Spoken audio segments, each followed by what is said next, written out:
Hello and welcome to Broadcasting Scotland. My name is Lewis McGlynn. Hello and welcome to Broadcasting Scotland. My name is Saoirse Healy. Hello and welcome to Broadcasting Scotland. My name is Donald C. Stewart. Broadcasting Scotland is Scotland's independent broadcaster, providing factual news, reporting on the issues important to the people of Scotland. We are committed to public service broadcasting, and with your support, we will produce even more programmes. Provide opportunities for young people interested in media production and broadcasting, and challenge preconceptions of what Scottish media looks like, amplifying Scotland's voice and reflecting its communities. We can already deliver high-quality live news, and we will create the highest quality programmes for you to enjoy. But we can only do that with your support. So please subscribe to and share our channel or donate to Broadcasting Scotland via the link in the description. Thank you. Thank you. Thank you.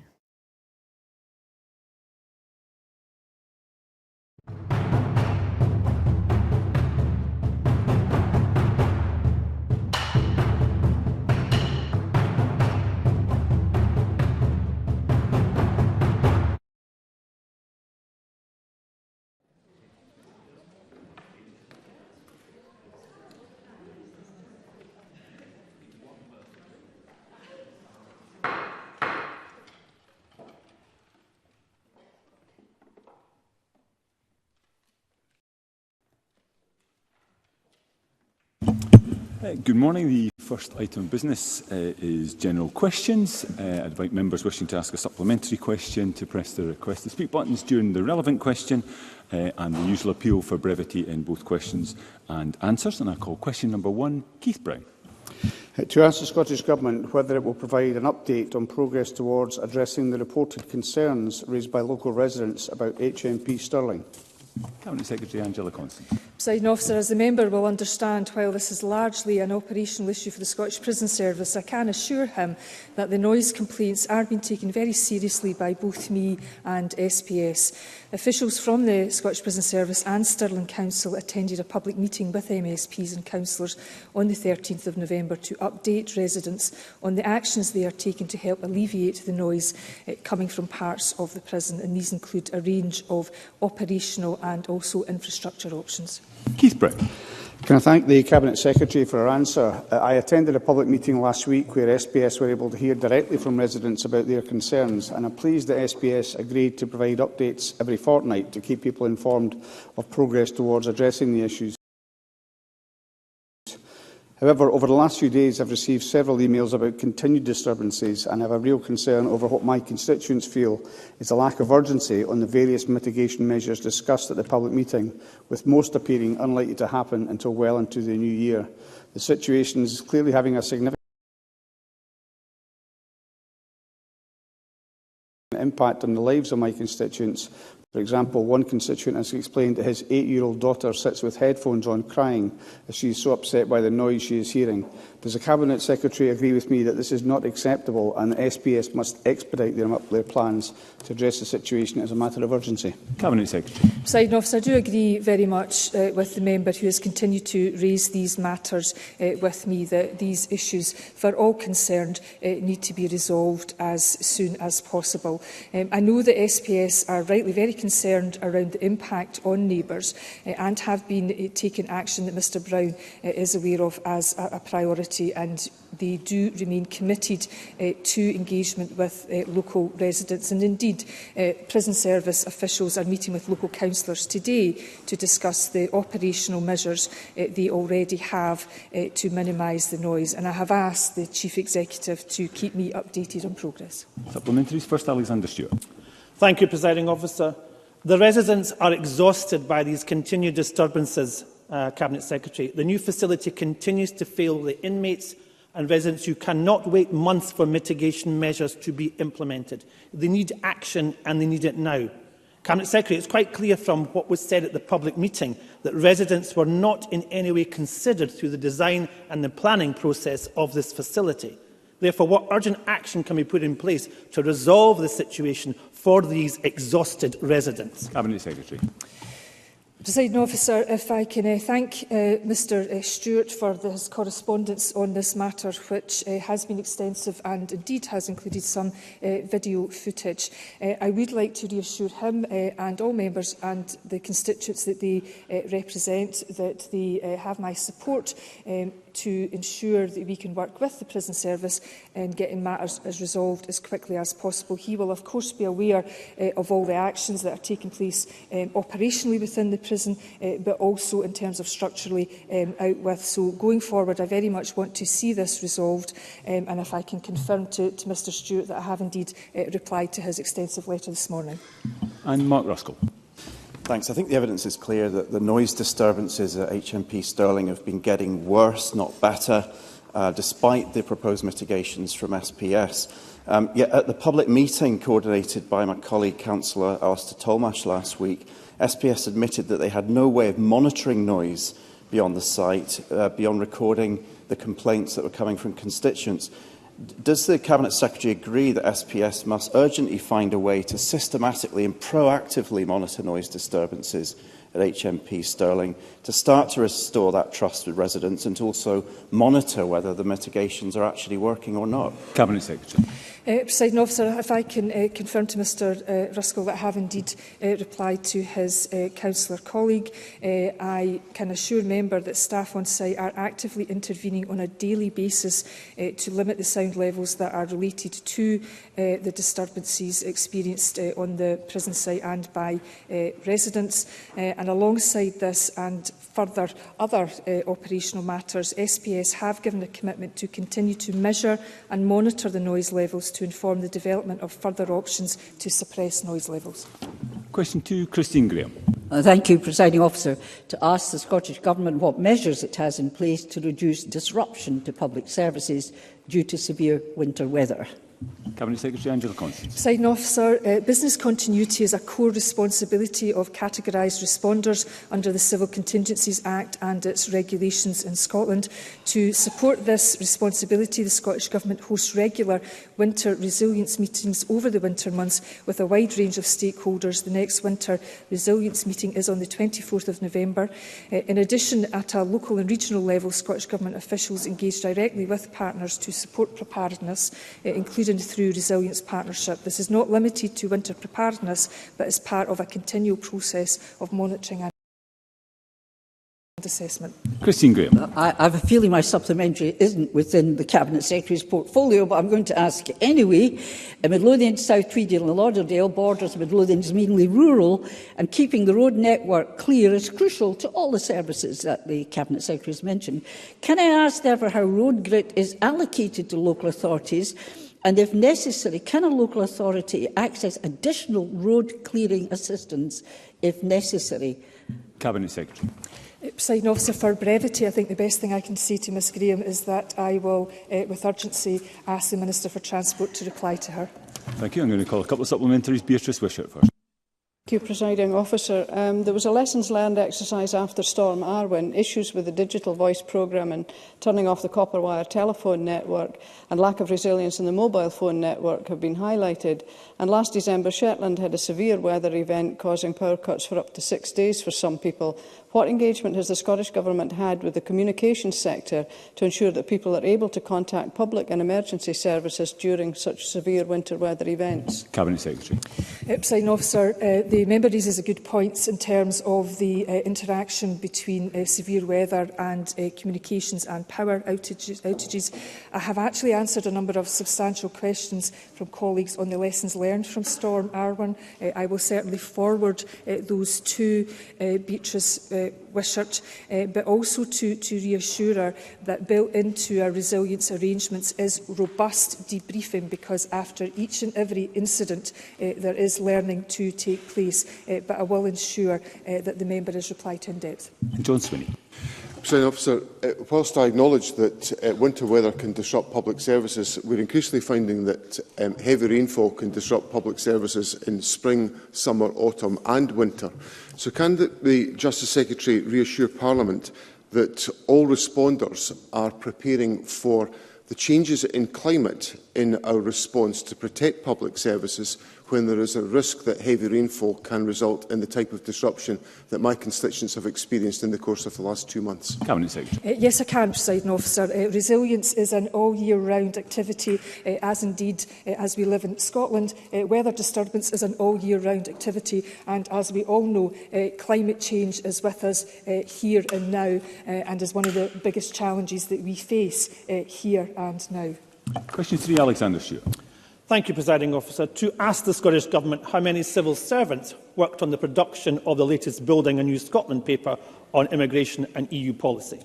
Minister Jamie Hepburn. President Officer, can I first of all apologise to Alexander Stewart and other members that I'm not in there in person to answer his question.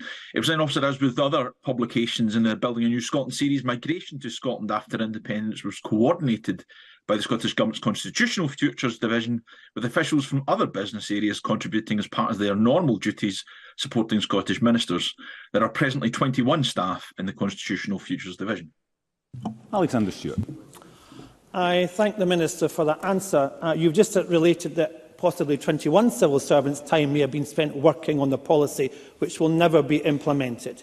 So, Minister, do you think that civil servants' time would be better spent, for example, dealing with NHS backlogs, or writing this latest paper of literature in the SNP's taxpayer-funded independence campaign? Minister.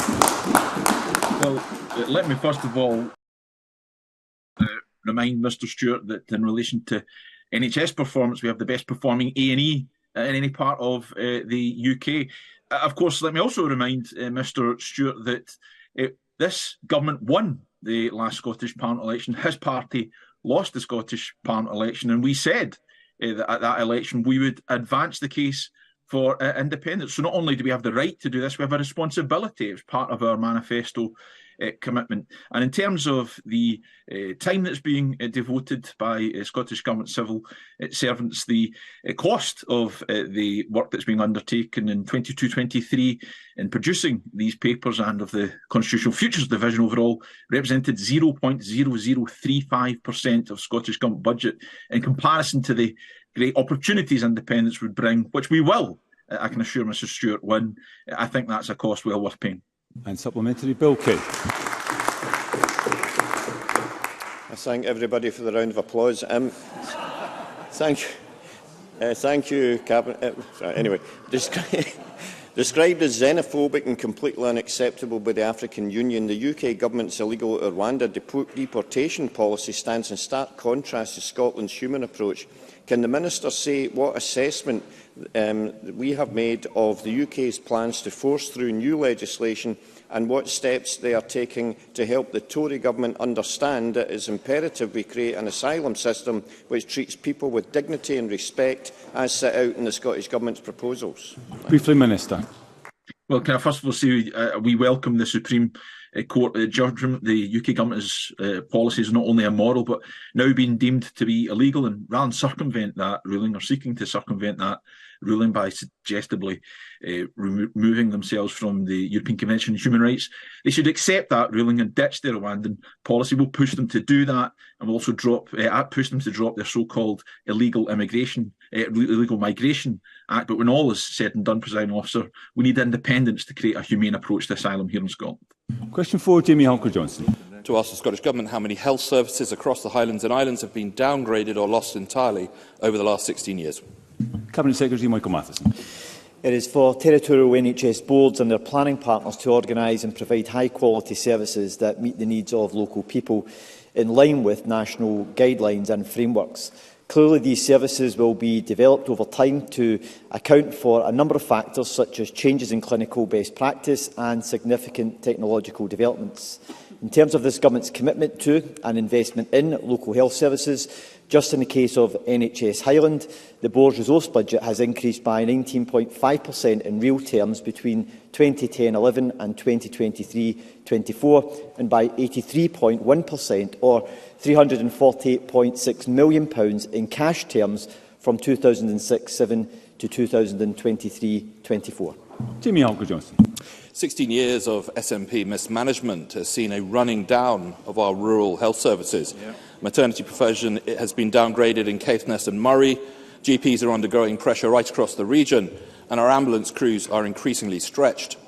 And it's many of our more remote and more vulnerable communities which have lost out.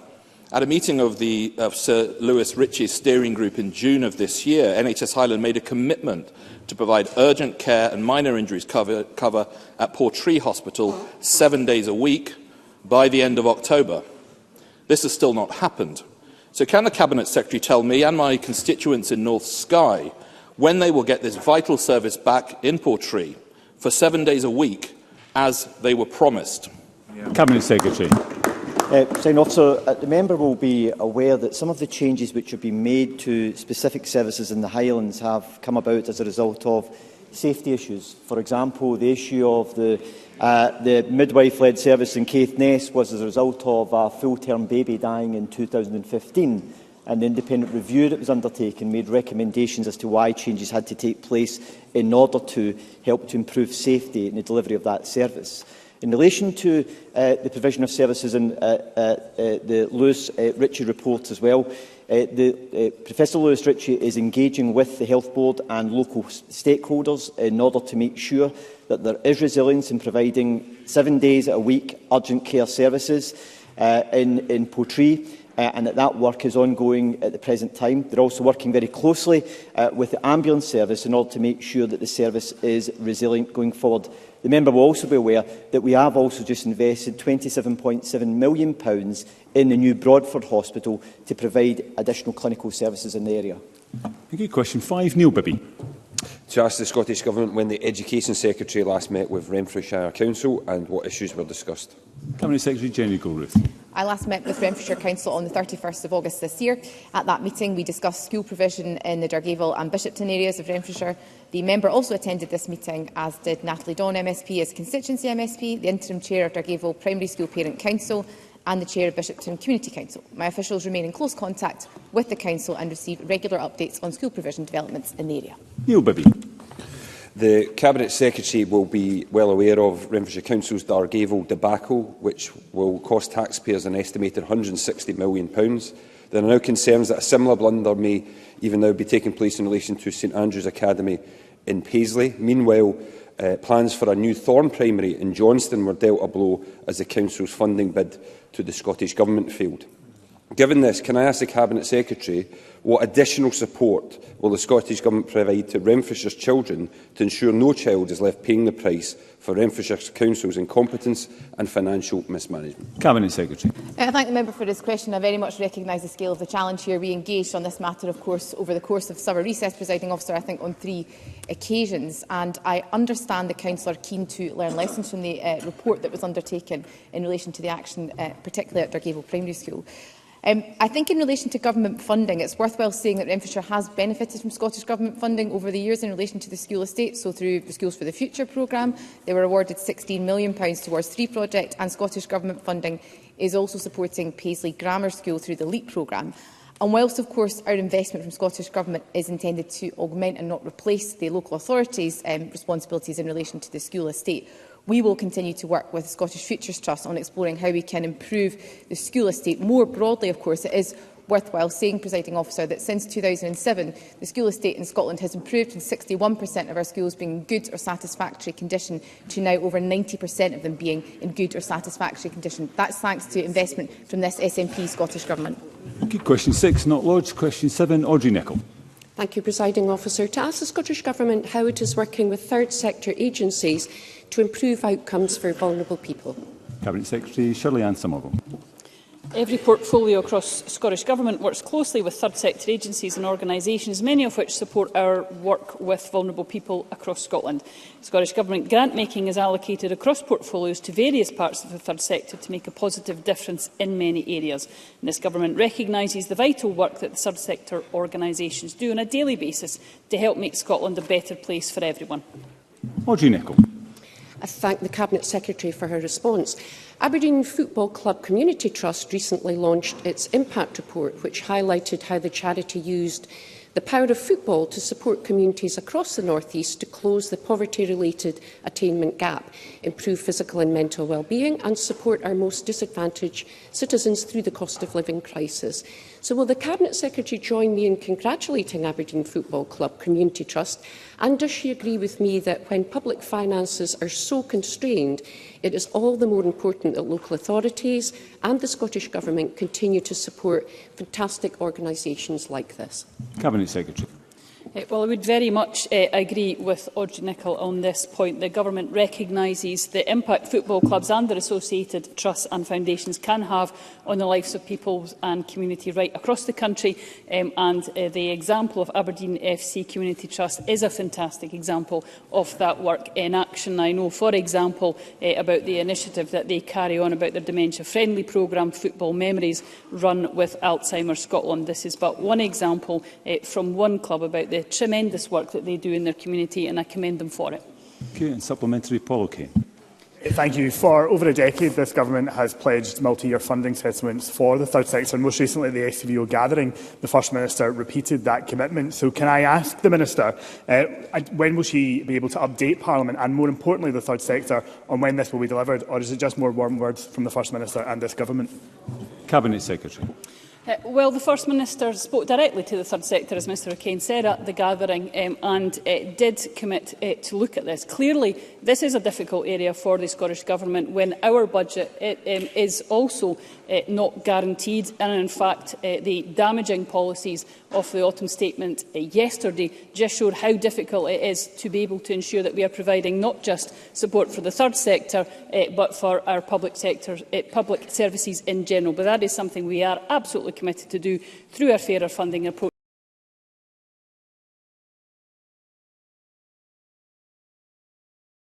I look forward to working with the third sector to deliver on that. Thank you, Cabinet Secretary. That concludes general questions. It's time to move on to the next item of business, which is First Minister's question. And I call question number 1, Douglas Ross.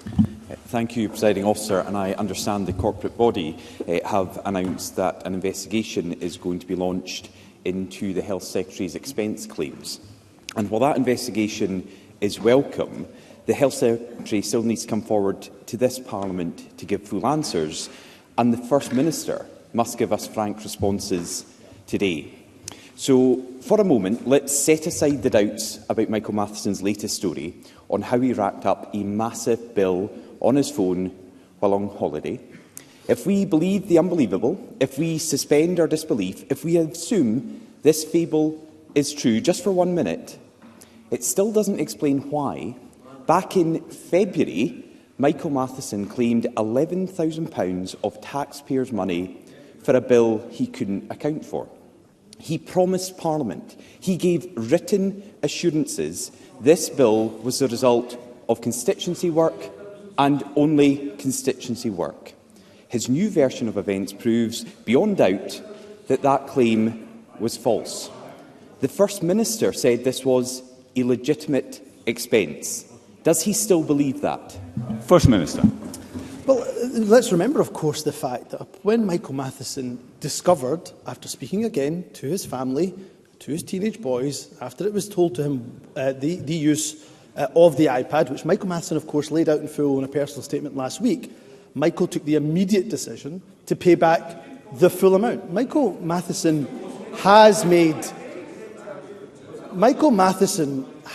mistakes in the handling of this issue. That is something that he has admitted to, in what I thought was a very emotional statement to this chamber. He gave the reasons why, because he wanted to protect his teenage boys from, frankly, the harsh political and public scrutiny that often comes with the roles that we occupy. But on discovering from his teenage boys what had happened, he agreed to immediately pay back the full amount. Let me read a quote from an STV interview. "I'm sorry, it was a big mistake. It's something that shouldn't have happened, but I am ultimately the only person responsible for that. This was a big mistake by me, for which I'm deeply sorry. I know how badly I performed here and how much I've let people down. And for that I'm very sorry. Forgive me," this was a quote from Douglas Ross when he failed to declare £28,000 of income, Presiding Officer. Now, the point here is that we didn't call for Douglas Ross to quit. We accepted, of course, the point that he had made an honest mistake. And the hypocrisy here, presiding officer, that people will see through is that Douglas Ross says it's fine for him to make an honest mistake, but not fine for Michael Matheson to make an honest mistake. So we will not get distracted by Douglas Ross's political opportunism. The Health Secretary is getting on with the job of ensuring that health service recovers through what will be a difficult winter, presiding officer. To require briefer questions and responses, Douglas Ross. Thank you, presiding officer. Let's be very clear. My apology, which was full and frank, was about not declaring something. Michael Matheson tried to dupe the taxpayer out of £11,000. £11,000 he wanted the taxpayer to pay. And isn't that the reason why the First Minister couldn't answer my question? And since he didn't, let's put it there again. The First Minister previously said it was a legitimate expense claim. Does he still believe that? Because Michael Matheson did claim that £11,000 from the taxpayer and promised Parliament it was for constituency work. But his story has changed. Now we're supposed to believe that he didn't understand why he had been billed so much, that he was clueless. Michael Matheson supposedly didn't know anything about it, but he was certain it was the taxpayers' problem and their bill to pay. So, First Minister, if he had no idea what the bill was for, why on earth did he claim taxpayers to pay it? First Minister. First, the motivations for Michael's actions last week, before his personal statement. I'm not sure why I'm being told... First Minister, can I ask you to resume your seat? Mr Ross, Mr Swinney, I would expect better behaviour from both of you. We need to hear the questions as well. First Minister, please resume. Well, they clearly don't want to hear the answers. That is the exact point. You can hear. They really don't want to hear the answers, presiding officer. Again, Michael Matheson, in what I would say it was a very emotional personal statement to this chamber, laid out in full detail the handling of the issue in relation to the expenses in relation to his iPad. And he was clear that he should have handled it better. I agree with that. He, of course, on discovery of the fact that his iPad had been used by his teenage boys, agreed immediately to pay back the full amount.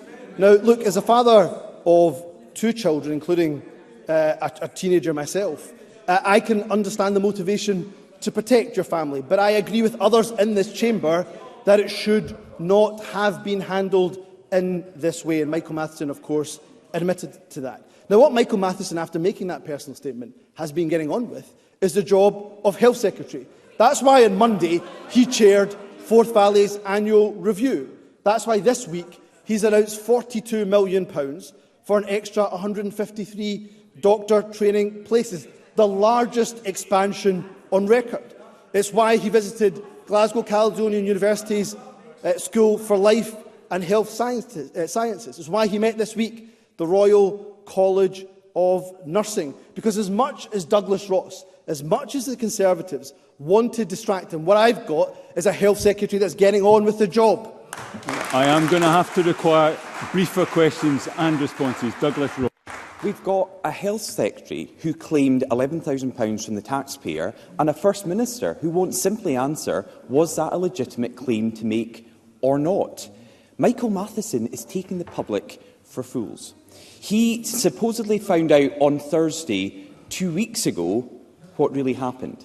He apparently learned at that stage that there was personal use of the iPad and other people had incurred the data costs. But the following Monday, Michael Matheson was asked point blank if there was any personal use of the iPad. He said no. He was asked directly if anyone else had used it. He said no. First Minister, was the Health Secretary telling the truth when he gave those answers? First Minister. Again, I will say for the third time, Michael Matheson accepts and admits and admitted to this chamber that he made mistakes in the handling. And Douglas Ross is shouting to me, why? Michael Matheson once again addressed that because he did what he did to protect his teenage boys. Did he make mistakes?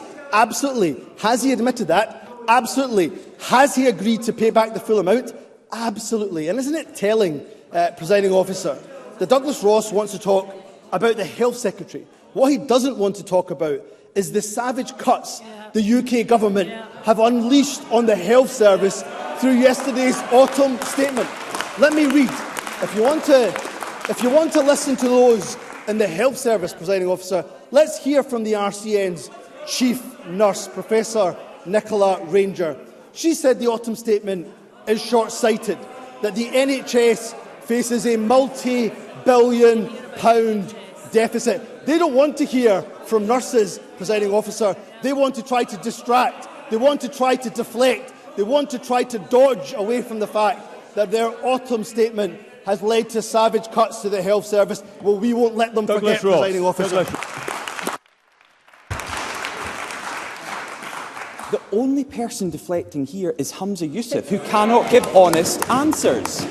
And if everything to do with Michael Matheson was an honest mistake, why have there been so many dishonest statements about it? And while Michael Matheson's story has unravelled, Hamza Youssef himself has been caught up in it. He was told by Michael Matheson last Tuesday what actually happened and the personal use. But the following day, last Wednesday, Hamza Youssef told the press and the public, and I quote, "For me, the matter is now closed." He continued that Michael Matheson had, and this is a quote from the First Minister, taken the decision given the honest mistake that has been made in relation to the updating of the SIM card. And he stuck to the same story that he knew was false.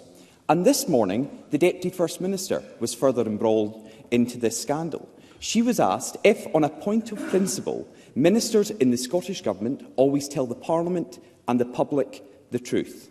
She refused to answer that question. So let me ask Hamza Youssef, if government ministers need to be honest, why is Michael Matheson still in a job? First Minister.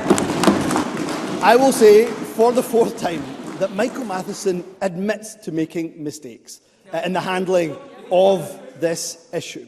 And it is astonishing that Douglas Ross thinks that the party of Boris Johnson, a man that Douglas Ross described as honest, can lecture anybody about standards in public life, Presiding Officer. Isn't it really telling here that we have a corporate body that has said today, just before First Minister's questions, and I will quote directly from them, that in the interest of fairness to all and to avoid prejudicing its investigation, the SPCB will, as of now, not comment on any matters that could be a bearing on this process or provide a running commentary. I think it's right that we let the SPCB get on with the job that it's got to do, and Michael Matheson will get on with the job of ensuring he supports the Health Service through what will be a difficult winter, Presiding Officer. Question to Anna Sawa.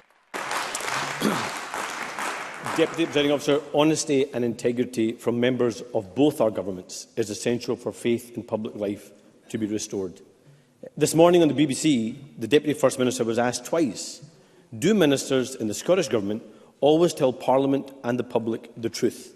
The answer should have been an unequivocal and simple yes. But instead, the Deputy First Minister's answer was that they only aim to do so.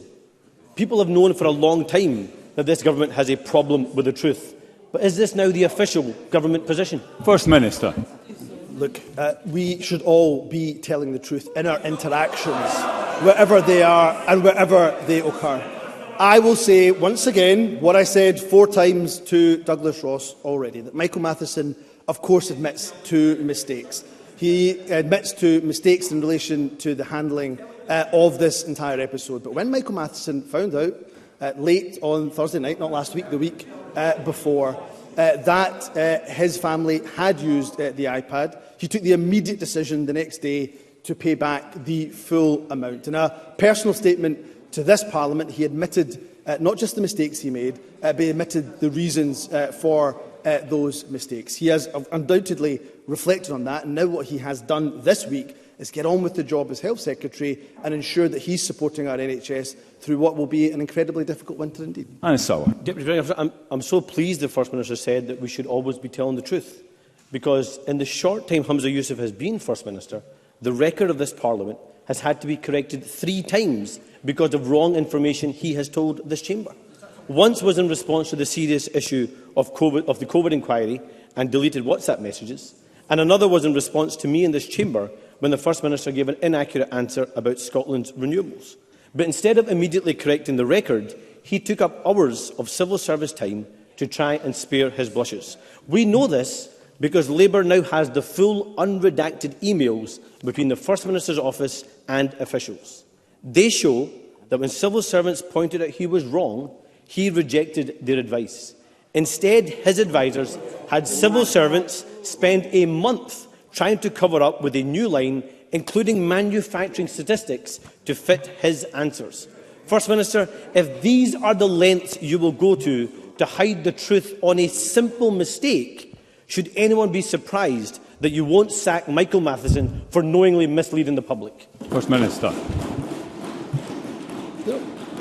There is a reason, Presiding Officer, why the people of Scotland time and time again have elected us to be the government of Scotland. And there's a reason why Anna Sarwar and the Conservative Party sit here in opposition. First Minister, and Anna Sarwar could you resume your seat?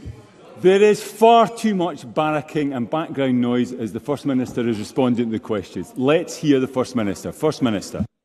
And Anna Sarwar is shouting, they haven't elected me. Can I remind him, I have won elections to this Parliament. In fact, the seat that I represent was held by a Labour MSP until I won it, Presiding Officer. So I won't take any lectures from Anna Sarwar about how you win an election, if that's okay.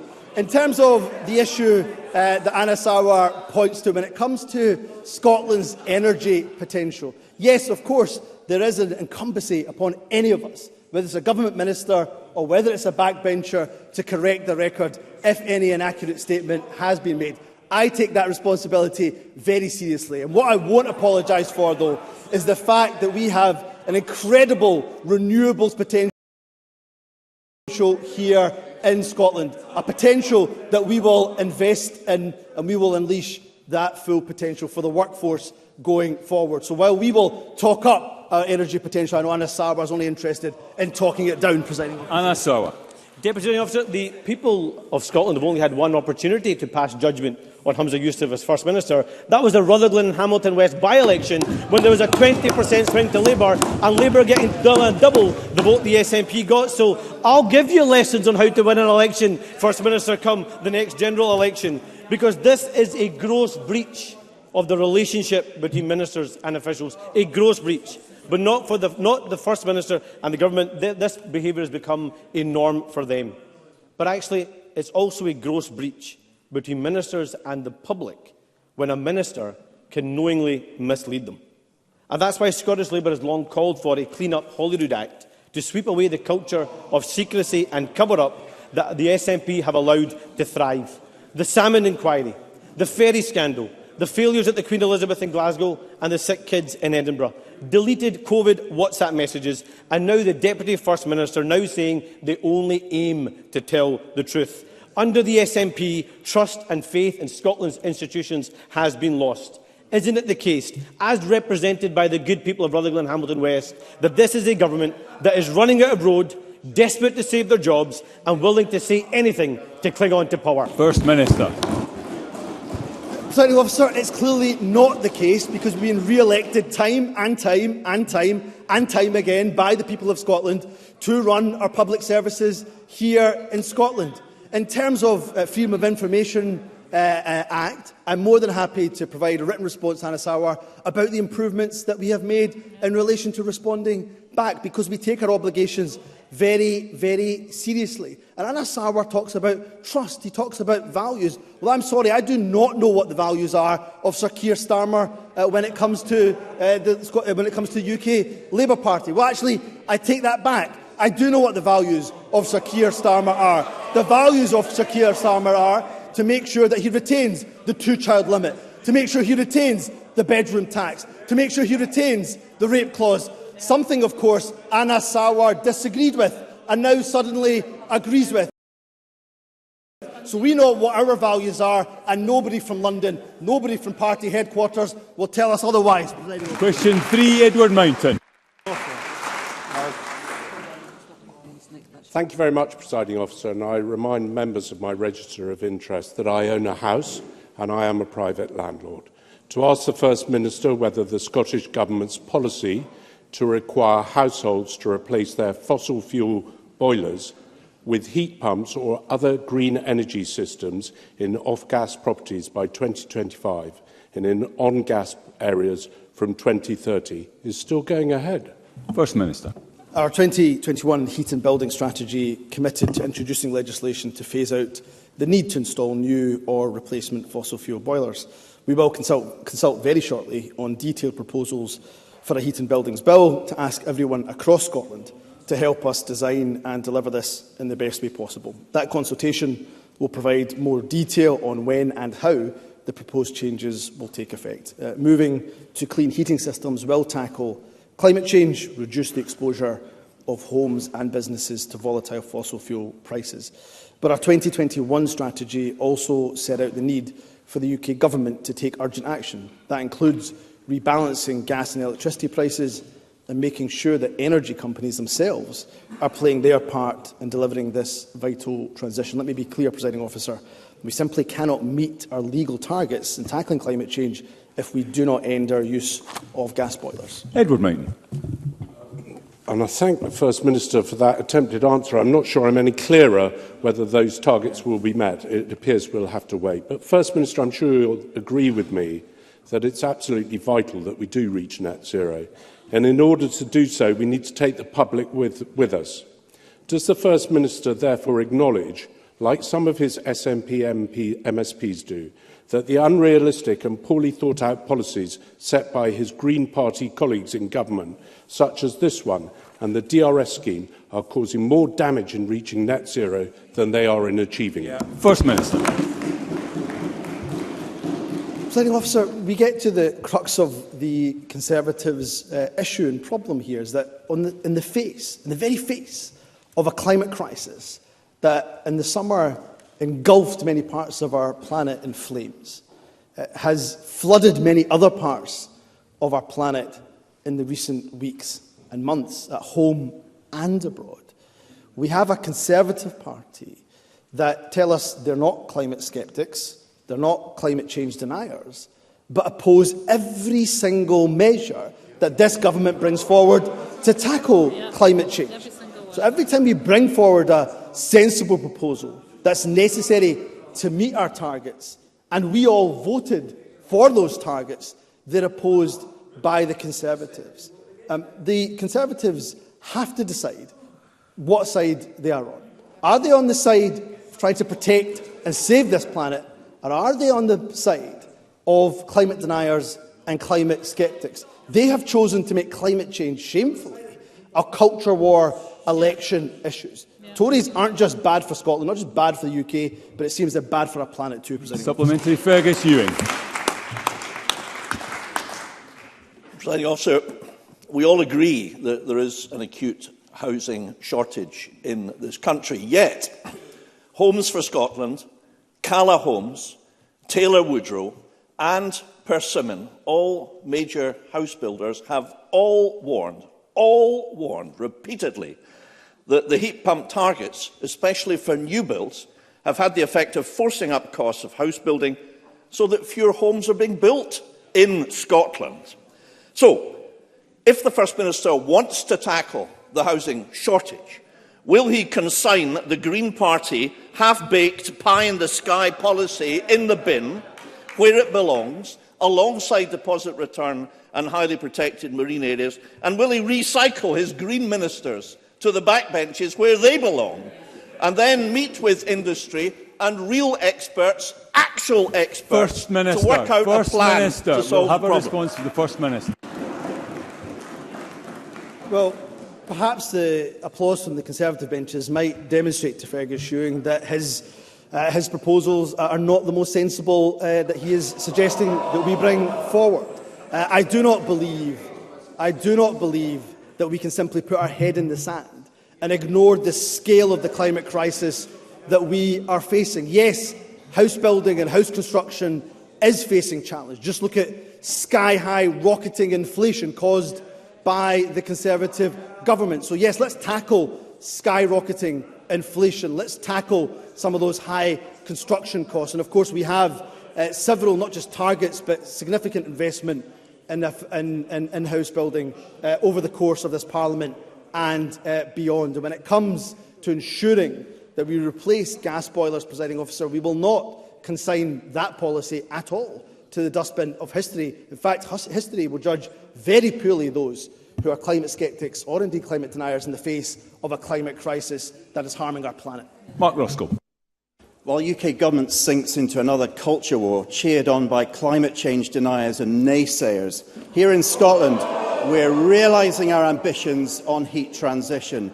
From next April, all new buildings will need to meet our new standards for clean heating, and our package of funding support for households is the most generous in the entire of the UK. So does the First Minister agree with me that our upcoming budget must drive forward pioneering work in tackling fuel poverty and empower households and businesses to make the move to clean heating? First Minister. Yes, I do agree that, of course, when it comes to transitioning from direct emissions heating systems to zero emissions heating systems, that, of course, government has a significant role to play through legislation, through its budget. But let's be equally clear that, of course, this is going to require private investment too. There's barely going to be a government in the world that's going to be able to self-finance that transition to net zero entirely on its own. And that's why the good work being done by the Green Heat Task Force is work that I am looking forward to seeing. Well, we've seen the report and looking forward to acting upon. So Mark Roscoe is absolutely right. We've got to make sure we do take the public with us. That's why we do have such generous grants available, the most generous in the UK in terms of funding support for households. But I go back to the very point that I've made to everybody who's asked on this question, that none of us can deny, in the face of an existential threat, the scale of the climate crisis, none of us can deny that action is needed and to accelerate that action as quickly as we possibly can. And Finlay Carson. On the 14th of September, the First Minister told this chamber that the climate change plan would be published before Christmas. Now, despite the Cabinet Secretary for Net Zero's assertions that it was down to the UK Government, Chris Stark, the Chief Exec of the Climate Change Committee, said that there was only minor impacts on the Scottish plan and potentially positive impacts from the UK-wide strategy to accelerate grid infrastructure, but there were reasons to go faster. So when will the climate change plan be published? First Minister. Yeah.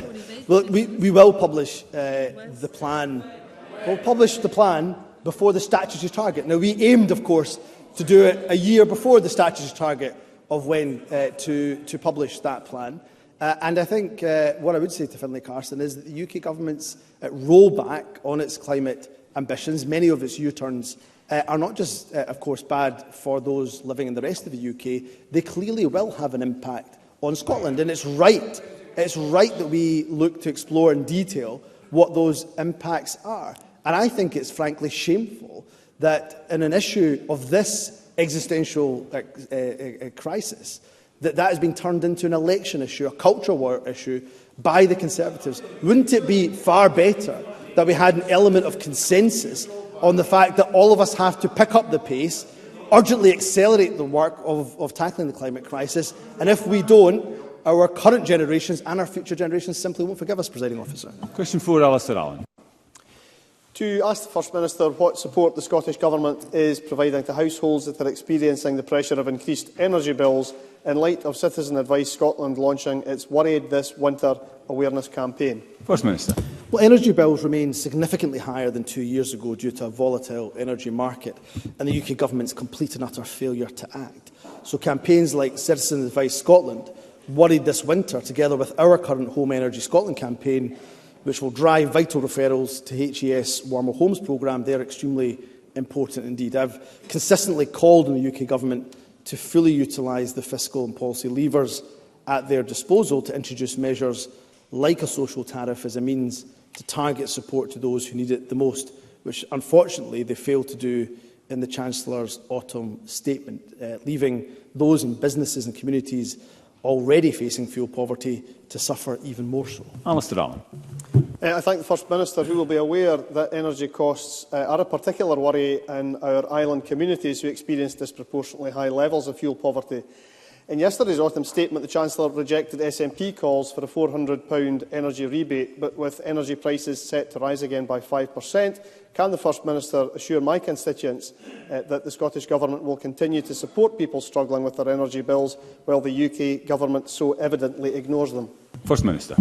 I can reassure them on that point. With energy bills rising again in January, it's unacceptable that the UK Government's autumn statement completely failed to deliver support for those that need it the most. This Government has provided an additional £1 million this year through the Islands Cost Crisis Emergency Fund to support islanders facing high fuel, food and energy costs in order to help meet the cost of living pressures. So while we continue to help people make their homes warmer and easier to heat through our heat and energy efficiency support schemes and support those in fuel crisis through our Fuel Insecurity Fund, the powers to make a real difference do unfortunately remain with the UK Government, and it's frankly only when we have these powers in control of the Scottish Parliament and indeed the Scottish Government through independence that we can unleash the full potential of our energy-rich nation, Presiding Officer. Supplementary, Sarah Boy. Given the impact of fuel poverty and the 38% of households who experience fuel poverty and the 30% with extreme fuel poverty, what lessons has this First Minister learned from the failure to deliver £133 million of investment to make people's homes energy efficient and mean that they can afford to heat their homes? What will happen for next year? How many homes are going to get that energy retrofitting in place? First Minister. Well, Presiding Officer, we have taken action to help with fuel poverty. One of the first acts that I did as First Minister was to ensure that we didn't just double the Fuel Insecurity Fund, but we tripled the Fuel Insecurity Fund. We relaunched the Warmer Home Scotland scheme from 2nd of October with more funding and help for households to receive a climate-friendly heating system. In year 22-23, we delivered measures in almost 5,500 households, a record number of installs through Warmer Homes Scotland. As I said, we've already agreed to triple the Fuel Insecurity Fund. We also have, of course, the child winter heating payment. I'm more than happy to ensure that the Minister, the Cabinet Secretary, writes to Sarah Boyack with full details of how we're supporting those who are facing fuel poverty this winter. But again, instead of having to mitigate the failures of a Westminster Government, how much better would it be if we had the powers in our own hands, Presiding Officer? Question 5, Sue Webber. To ask the First Minister what work is being done to support the expanding role of the GP surgery. First Minister. Since 2018, we have significantly expanded the range of healthcare professionals supporting GP practices. Across Scotland, there's now over 4,730 primary care multidisciplinary team members working in areas such as pharmacy, physiotherapy, phlebotomy and other disciplines too. This means the average practice now has access to more than 5 MDT members alongside GPs and their practice teams. Through our £190 million PCIF Primary Care Improvement Fund, we're enabling those vital teams to free up practice time so that GPs can focus on more complex community care and reduce referrals into secondary care, ensuring more people get the right care in the right place at the right time. Sue Webber. I thank the First Minister for that response. Indeed, the expanding role of GP surgeries is critical to help prevent acute hospitals and A&E departments from being overwhelmed. However, they cannot recruit and retain the various MDT members that the First Minister has made reference to. Collington Surgery in my region has contacted me to express their concern in the disparity in pay which is developing between GP surgery staff and NHS staff. There is now a 2-tier NHS pay scale. Staff there are frustrated and demoralised. GP staff were uplifted less than their Agenda for Change NHS colleagues. Will the First Minister find the investment to ensure an uplift can be agreed to support the expanding GP practices that continue to struggle? First Minister. Well, it's incredible we're being asked to provide more funding for fairer pay at a time when the UK Government next year will give us a paltry just under £11 million in health consequentials. That represents 0.06% of our health budget here in Scotland. And of course, when it comes to the health consequentials that they are giving this year, remarkably, they're not recurring for next year. So what we will do and what we will concentrate on is making sure that our NHS staff are the best paid anywhere in the UK. In terms of those who work in GP practices, Sue Webber will be well aware, of course, about the independent recommendations of the DDRB. So we will continue to work with our GP practices right across the country to ensure we do everything we can to not only recruit, which we have done, but also retain GP practice staff. But what I would say to Sue Webber is this government has an excellent track record when it comes to fair pay in our NHS, very stark contrast to the UK Government, Presiding Officer. And Paul Sweeney. Thank you, Presiding Officer. GPs in Glasgow tell me they are firefighting but still being expected to do more with less. The mental health and wellbeing strategy is making more demands on GPs, but with little detail on additional capacity or resource. So does the First Minister acknowledge the pressure that GP practices are under, and does he agree with them that the mental health strategy is simply not deliverable without further support? First Minister. Of course, we seek to support and invest in mental health services, and we have a good, again, track record of doing so over the years. I'm more than happy to ensure that the Finance Secretary engages with the Labour Party, with any political party, in relation to what more we can do in the upcoming budget. Mental health has been, always will be, an essential part of general practice, with mental health issues a common feature of consultations, and the mental health and wellbeing strategy, which was referenced by Paul Sweeney, acknowledges the need to increase mental health capacity within general practice. I would say to Paul Sweeney, we have a good track record of investment in the health service, of course, this financial year taking it to 19 billion. So we are more than willing to work with those right across the chamber to see what further we can do. But I would say to Paul Sweeney, of course, in the face of significant financial constraints, those who are suggesting that we spend more money in particular areas will have to say where that money comes from. Question 6, Kenneth Gibson. Thank you, Presiding Officer. To ask the First Minister what the Scottish Government's response is to the autumn statement. First Minister. Well, the first time, of course, the autumn statement has been raised, and I'm not surprised that the Conservative members didn't want to go near it, because they're just as embarrassed as they absolutely should be on such a dismal autumn statement. It's deeply disappointing that the Chancellor has failed to provide the funding that devolved governments need in the autumn statement. This makes the challenge of our budget next year even more severe.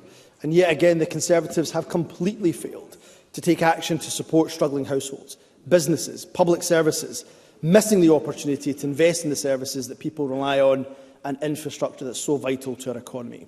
The increase to the minimum wage falls short of the real living wage, and despite the cut to national insurance, hard-working people are still seeing their living standards fall.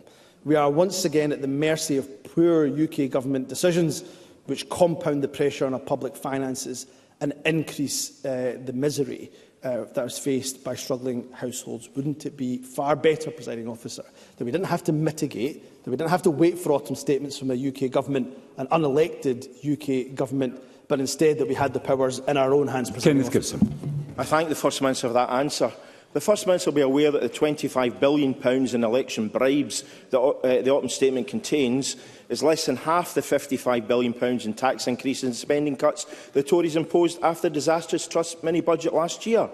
Does he share my astonishment that at a time of high inflation, the shockingly low extra £11 million for Scotland's NHS is barely a 2,000th of its annual budget, that capital budgets will be severely cut next year, impacting on essential infrastructure, and that Scotland's public services will inevitably pay the price of yet another abysmal Tory budget? First Minister.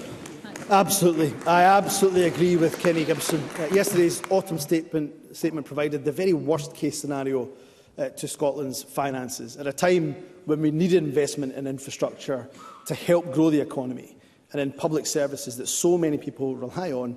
Instead, we ended up with a cut in national insurance that will deprive those vital services of the much-needed funds that they require. And as a result of the UK Government's disastrous handling of the economy, projected growth is just 0.7% next year. Inflation is still running at more than twice the government's target. We needed an autumn statement that grew the economy, invested in public services, protected the most vulnerable in our society. Instead, we had proposed sanctions that will penalise those very people. As we develop Scotland's budget next month, we'll do so, of course, in line with our missions of equality, community and opportunity. And just a reminder, Presiding Officer, of course, the last time the UK Government, when they did their disastrous mini-budget, it was the Conservatives who demanded that we copy them, that we follow suit. Thank goodness, Presiding Officer, that we ignored them. No wonder the people of Scotland ignored them. What the autumn statement did, of course, First Minister, was to tell small businesses in England and Wales that they will benefit for another year for a 75% discount on business rates. So can I ask again if the Scottish Government will ensure that that is also the case for small businesses in Scotland? First Minister. Well, can I say, Presiding Officer, of course we have a very good track record of when it comes to supporting our businesses. Small business bonus scheme, of course, and of course we have a very generous business support package. So we will consider, of course, the consequentials that come our way. We will consider what more we can do to support businesses, Presiding Officer. But what I would say to Liz Smith is that for the small relief that they are giving to businesses, it will be minuscule in comparison to the damage that her party has inflicted upon business through Brexit. The disaster of Brexit being felt by businesses up and down this country will not be undone by the paltry sums given by the Chancellor yesterday. We move to constituency and general supplementaries. I call first Stewart. Thank you. It's welcome that Israel and Hamas have reached an agreement to exchange 50 of the hostages held in Gaza for a 4-day pause in fighting. But much more work is needed to secure a ceasefire and prevent a further loss of innocent life. Could the First Minister advise what the Scottish Government's response is to this development, given that the Parliament has now expressed its view on a ceasefire?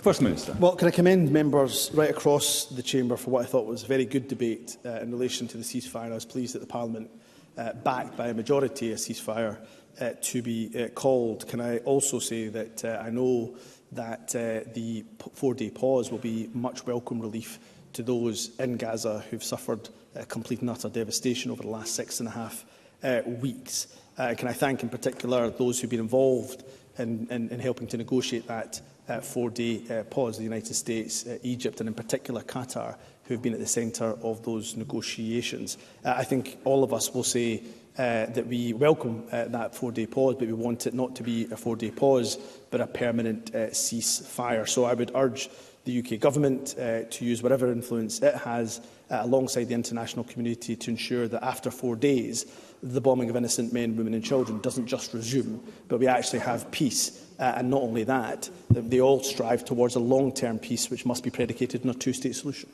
Tess White. First Minister.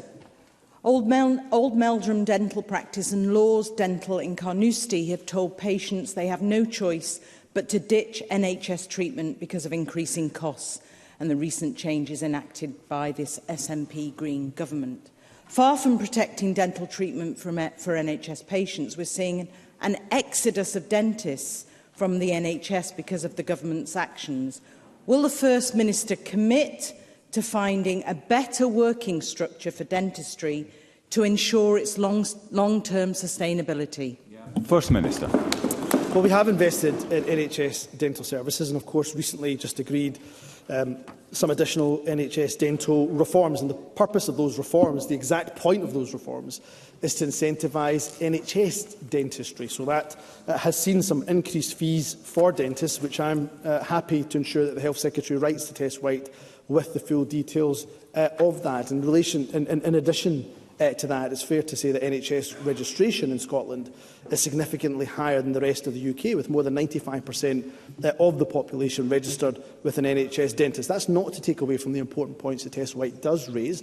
We do know on the back of the pandemic there have been and continue to be challenges for our dental sector right across Scotland and right across the UK, and I'll ensure that the Health Secretary writes in detail to Tess White about what we're doing to support NHS dentistry in Scotland. Mercedes Vialba. Constituents working in modern languages at the University of Aberdeen have contacted me about university management's plans to withdraw honours degrees in languages, cultures and societies. Given the Scottish Government's commitment to improving language learning in schools and the existing shortage of language teachers in the North East region, does the First Minister agree with me that Scotland cannot afford for Aberdeen to lose these languages degrees? First Minister. Can I say that I agree with much of what Mercedes Vialba says, that of course learning an additional language is a great skill for any person to have The news that Mercedes Villalba gives to this Parliament is of concern. It is ultimately, of course, a matter for the university. It's appropriate that they make those decisions, but I will ensure that the Cabinet Secretary for Education, or indeed the Minister for Further and Higher Education, does engage with Mercedes Villalba and see what support we are able to offer. Michelle Thompson. Thank you, Presiding Officer. Workers in Grangemouth, in my constituency of Falkirk East, are fearful of their future after the announcement from Petro-Ineos this week to move from a refinery to an import facility. Although I have an urgent question later today, will the First Minister take this chance to confirm he will do all in his power to protect this vital industrial asset and workers' jobs? First Minister. Yes, I will give that absolute confirmation. Can I thank Michelle Thompson for raising this issue? And as she says, there is an urgent question, I believe, later this afternoon. Neil Gray and I both met with Petro-Ineos earlier this morning. Neil Gray then went on to meet with the trade unions as well, and I believe he's offered a briefing for all MSPs right across the chamber tomorrow. So we will absolutely engage with the owners of Grangemouth. We will, of course, engage, as we have been doing, with trade unions. We will engage with the UK Government, and we'll do everything we possibly can to secure a sustainable future for Grangemouth Refinery. In my conversations with Petro-Ineos, it was very, very clear that there are a whole range of factors that have to be addressed. Some of those domestic, but undoubtedly many of them global too. But I can give an absolute assurance to Michelle Thompson. We will work with everybody to ensure that there is a sustainable future for Grangemouth moving forward. Rachel Hamilton. Presiding Officer, on Tuesday, Shona Robertson, the Finance Secretary, failed to guarantee to farmers that 28 million of ring-fence funding will be returned to the Scottish agricultural budget. Furthermore, 45 million is being cut from that rural budget. First Minister, why are you abandoning rural communities and farmers? First Minister. Astonishing. From the party of Brexit, talking about abandoning our farmers. The party that has inflicted the biggest self-harm, the most dangerous self-harm our society, our economy has ever seen, and for what? So I don't think Rachel Hamilton or the Conservatives have an ounce of credibility when it comes to standing up for our farmers. So yes, we'll continue to invest in our agricultural community. We'll continue to invest in our farmers. What we will do is ensure that they don't have to suffer any more pain that has been inflicted upon them by the Conservatives' hard Brexit, Presiding Officer. And Paul O'Kane. Thank you, Deputy Presiding Officer. Today is Carers' Rights Day, a day in which we should all express our appreciation for what unpaid carers do. The State of Caring report was also published today, making harrowing reading. In particular, 51% of carers who are struggling financially haven't had a break. So can the First Minister tell us why his carer strategy last year was so thin on respite commitments? And does he agree with calls, including from this side of the chamber, for at least 2 weeks of respite to support carers who are in such need? First Minister. More than happy to look into that suggestion being made by Paul O'Kane. I want to start exactly where he did, which is to thank all of our carers for the incredible work that they do. But every single carer I meet will rightly challenge the government to say that it isn't just warm words they need to see action, and that's why this government has acted, and I'm more than happy for the Cabinet Secretary to write to Paul O'Kane in detail around the measures that we have taken and are going to be taking to support carers right now and into the future as well. But in terms of his suggestion in relation to respite, that's one we'll give consideration to. Thank you. That concludes First Minister's questions. The next item of business will be a members' business debate in the name of Martin Whitfield. A brief pause and to allow the benches to change.